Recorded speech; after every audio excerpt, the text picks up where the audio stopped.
and welcome to Startup Street. I'm Ritu Singh, and with me is Arundhati Ramanan. Here are the top headlines from the startup space. Myntra secures $124 million from Singapore-based parent entity FK Myntra Holdings. This comes at a time where the company expanded its services to the Singapore market and follows Flipkart's earlier investment worth $81 million in Myntra's Singapore holding firm. Gorav Manjal to step down as Unacademy CEO, Roman Saini to exit active role. Sumit Jain takes charge as Unacademy focuses on physical centres via Airlearn. VCs question Manjal's sudden exit, calling it irresponsible. Board unanimity is under the lens. Sources tell CNBC-TV18. Sarathi Finance, a newly licensed greenfield NBFC, has announced the successful closure of its inaugural funding round, raising a total of 475 crore rupees. The funding round was led by prominent investors, including TVS Capital Funds, Low Capital, Evolvance Equity Partners, Paragon Partners, and angels, collectively contributing 350 crore rupees. Protective farming agri-tech startup Growit India has raised $3 million in a Series A funding round led by GVFL with participation from Velos Opportunities Fund, Jito, We Found a Circle. The funds raised will be directed towards Growit's aggressive expansion plans, deepening its R&D capabilities and strengthening its technology infrastructure. Microsoft and Yotta Data Services join hands to drive artificial intelligence adoption in India. Under this, Microsoft will bring its Azure AI services to Shakti Cloud, which is Yotta's AI cloud platform, to offer advanced capabilities to developers, startups, enterprises, as well as public sector organizations in India.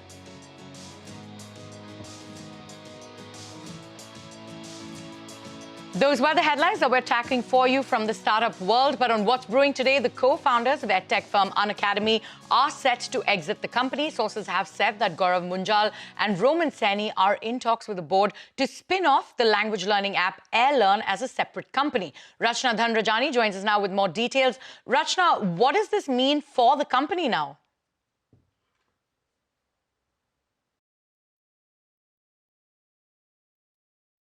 Unacademy's Gorav Manjal's decision to step back from day-to-day responsibilities has caught some investors off guard. Speaking to CNBC-TV18 on conditions of anonymity, a leading venture capitalist involved with the company expressed deep concern over the abrupt shift. Founders often reassess their journeys, especially when they feel they have multiple options ahead of them. But this isn't just a pivot. This feels like walking away from accountability after raising over $1 billion. The investor quoted to CNBC-TV18. The source emphasized that Manjal, until recently, had been actively communicating company's performance and was deeply involved in operations. The investor added that to go from that to saying, I don't care what happens, bring in whoever you want to run the company. Now that's bizarre, the investor said. You don't see founders at this scale opting out like this, they added. Concerns have been flagged around governance issues with questions on whether the board was unanimous in this transition.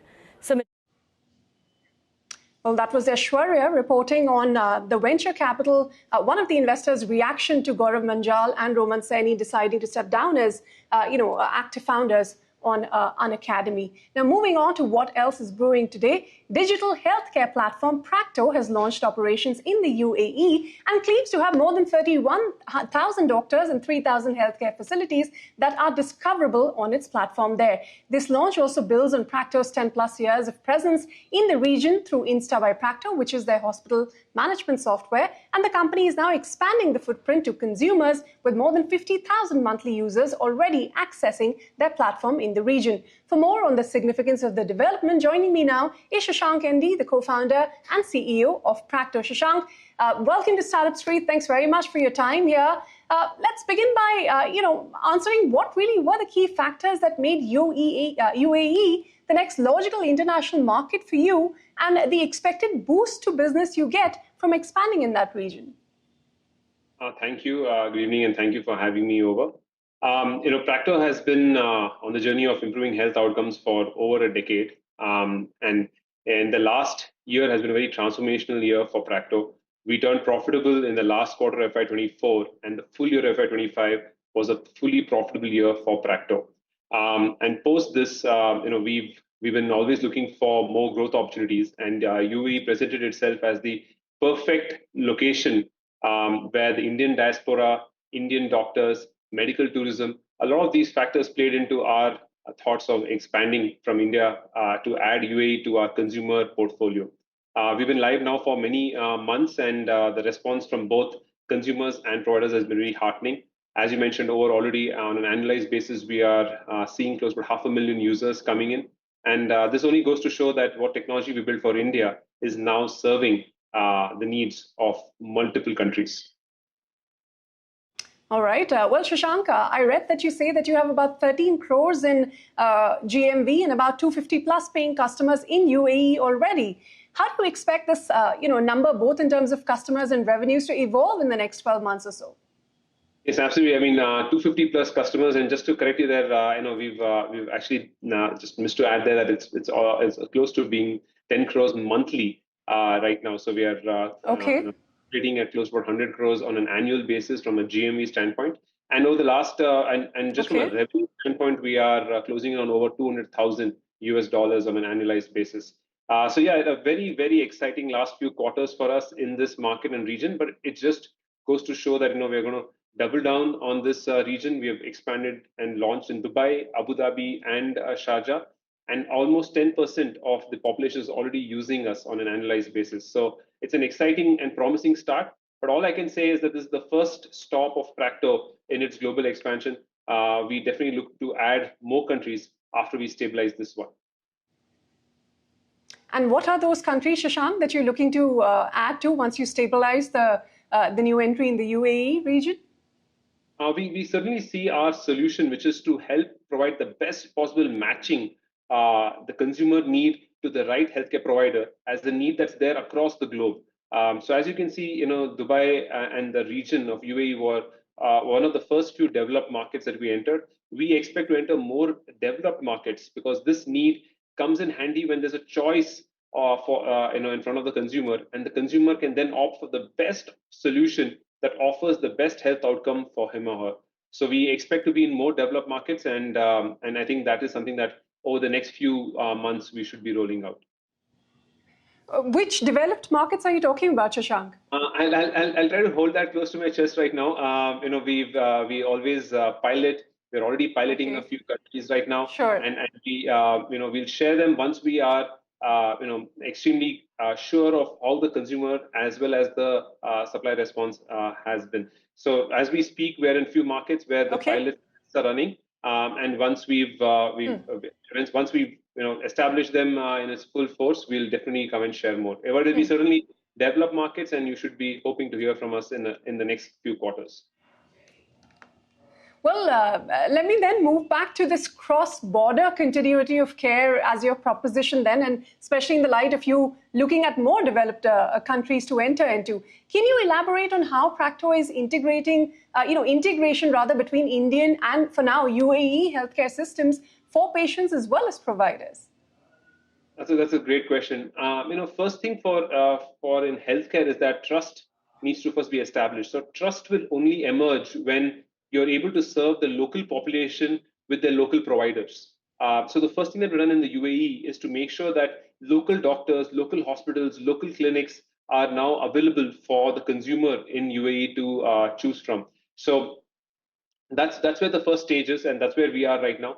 As we gain trust in the market, we then are able to address the needs of that geography and connect them to the providers that are there in India. So that could be either the Indian diaspora, who often travel back to India for their healthcare treatment, or the local diaspora of UAE who wish to get more sophisticated and advanced treatments done in India. And similarly, in other markets, our first protocol would be to establish trust in that ecosystem by connecting local population with local doctors and hospitals and clinics, and then post that explore options of both value-based medical tourism, or even advanced medical tourism as deemed fit. Once this is also established, we also venture into providing teleconsultation services. I think the Indian doctors are some of the best in the world. They're renowned for their knowledge and skill, and we want to make sure that Indian doctors get access to patients across the globe to serve. So those are the phase-wise manner in which we unlock our value propositions for any given market. Well, Shashank, very briefly, how much of your business could come from these, international markets in the future as you plan this expansion? I think Practo has been providing B2B solutions to more than 20 countries. Today, already 20% of our revenues comes from international, but that's B2B business and not from B2C. Our today's launch is to provide B2C solutions now. Very, very proud moment for an Indian consumer internet platform to expand globally. And so through that, we are able to reach out to more people. On this front, we expect that this 20% that's there, would ideally move towards 30-40% over the coming years. We certainly see a very, very big opportunity in this vertical of consumer internet in the healthcare side. If you think about it, in the logistics space, you have multiple global players as well as Indian players. But when it comes to digital healthcare, you'll find very few players, especially in the provider marketplace. And that's where we feel a very big opportunity for Indian company like us to fill in the opportunity.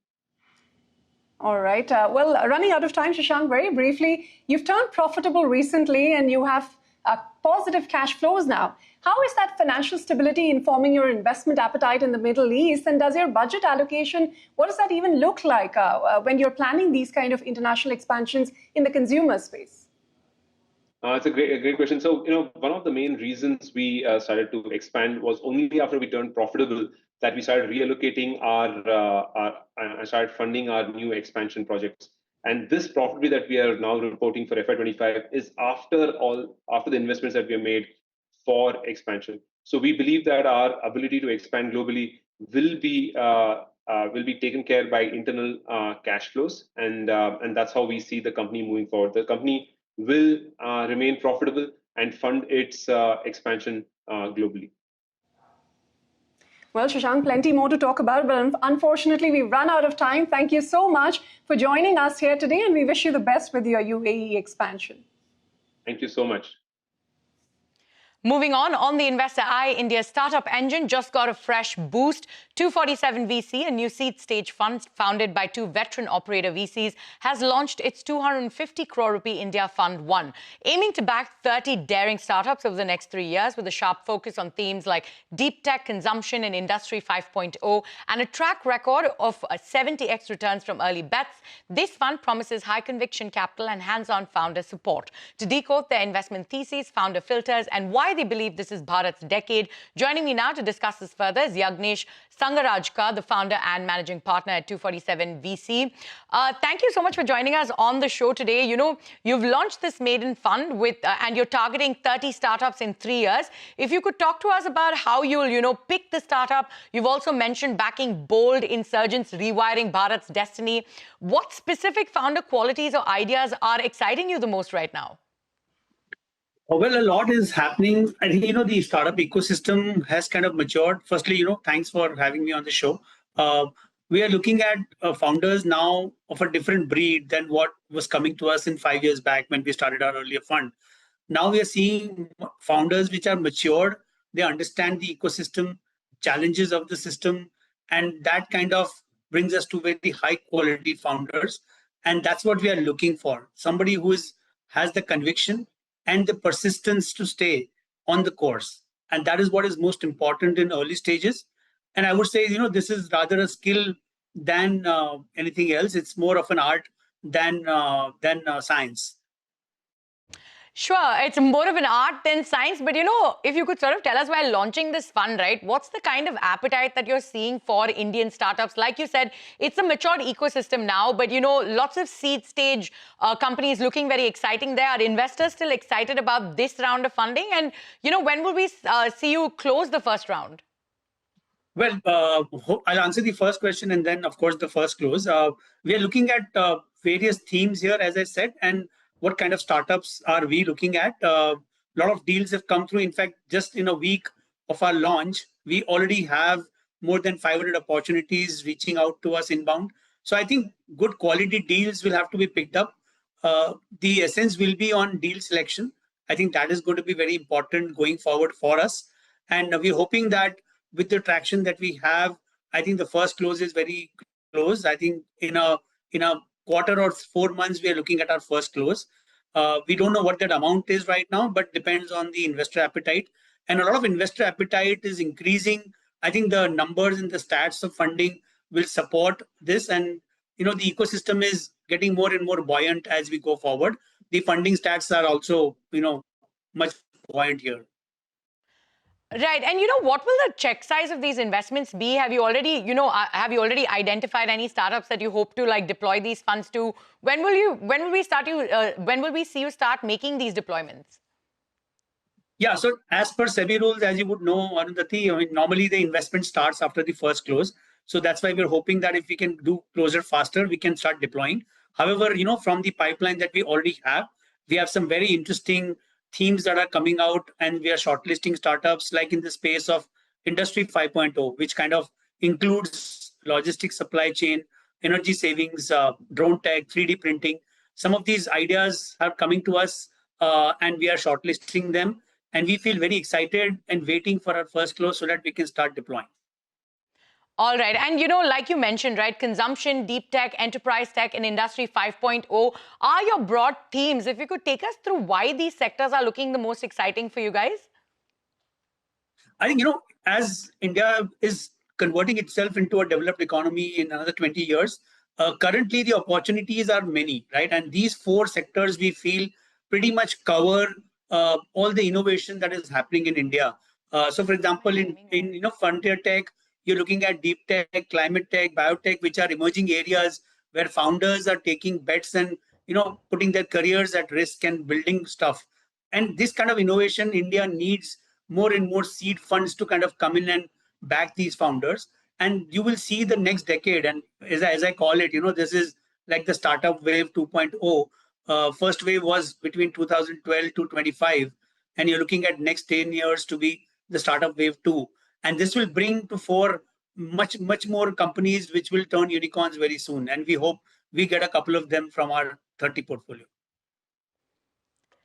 All right, Yagnesh, we're completely out of time, but thank you so much for joining us on the show today. And we wish you all the best with these funds and hope to speak to you soon when you do have that first close. Thank you so much. Thanks for having us. Absolutely. On that note, it is time for a short break, but coming up next, D2C home care brand Copar has raised nearly 15 crore rupees in an extended pre-Series A funding round. We speak to the founder, Simran Khara, on the other side. Stay tuned.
Welcome back. You're watching Startup Street. Now, millennials and Gen Z are shifting to eco-friendly home and personal care products like your detergents, floor cleaners, and hand washes, etc., ditching traditional brands and opening doors for new age startups.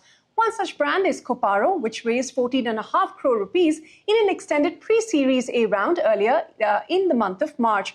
My colleague Aishwarya Anand caught up with the founder, Simran Khara, to discuss the fund allocation plans, the pricing strategy, demand trends in the market, and a whole lot more. Take a look at that conversation. You've recently raised 14.5 crores in your extended pre-series A round. Help me understand where have you what are the plans of allocating those funds, and give us a sense of your business model. We're a toxin-free cleaning brand. We make products like utensil cleaners, like floor cleaners, like liquid detergent. So basically any surface of your house that you need to clean, you can now clean toxin-free using Copar products, and that's sort of why we exist. Our name is Copar, comes from the root word copra, which is coconuts, because we use coconut-based surfactants and a bunch of plant-derived ingredients, which are far safer than the ordinary run-of-the-mill routine legacy brand offerings that you have. And the idea is over the next couple of years to continue to offer world-class products, do it across profitably, across multiple channels, right? And each of these requires more and more investments in brand, more and more investments in working capital. So it will go towards a combination of working capital and towards marketing, because we are fundamentally actually quite a lean team and our margin profile is healthy. Tell us what are the top 3 selling products on the platform, and what does an average cart value order would look like? My top products are, my number 1 product is my dish gel, the second product is my liquid detergent, the third is the floor cleaner, and the fourth is the hand wash, right? Okay. Together these are about 72% of my overall revenue. We sell on Amazon, we sell on Blinkit. Over there obviously I don't have a sense of what the cart values would be, but on my own website, which is like about 31-32% of overall contribution for me, our AOVs are upwards of 960 rupees. And any plans of partnering with B2B players? We're happy to partner with B2B players. I think now is the time where we have established some trust on the B2C side, and I think certain partnerships, basically like-minded B2B players who care about protecting their surfaces, who want to reach a higher sort of standard on sustainability, who are bothered about such things, would be the right partners for us, right? Okay. It could be schools, it could be certain chains of hotels and things like that, it could be co-working spaces. So we will look at that opportunistically, but obviously the bread and butter is a consumer brand just facing consumers, but of course these are newer revenue pools, and these are more profitable revenue pools, and these are repeat revenue pools. I want to understand, what does your demography look like? I mean, where are you getting most of your consumers from? And if I can say this, you're playing in the mass premium range, or you're in the premium range. How do you position yourself? So I think we're in the mass premium range from a price point perspective, right? Like if I was to just sort of strictly say, if a Vim or a Surf Excel or a Lysol are X, we're probably a 1.1x in terms of pricing, right? Or maybe 1.15x at max. Are you seeing a lot of consumers now buying from tier 2, tier 3, really small towns? Have you already penetrated that market, or are there plans to go deeper into those markets? So we go wherever our channels take us, right? So for example, Amazon ships pretty much any pin code that is possibly serviceable, right? So we're obviously available over there. Now it's about creating demand in those pin codes. I don't think there is a lack of fulfillment and availability. It's about creating demand, right? So in all D2C brand journeys, right, particularly if you're mass premium, right, or premium or luxury, you will always be in the initial years over-indexed on the top 4 or 5 cities, right? Then you will start seeing your tier 1 cities fire. So we're sort of in that zone right now where we're seeing the next set of cities also fire for us. I wouldn't say we still have great demand in a tier 4 city. And with that, it is a wrap on this edition of Startup Street. From Ritu and me, goodbye and many thanks for watching. More news and updates coming up on the other side.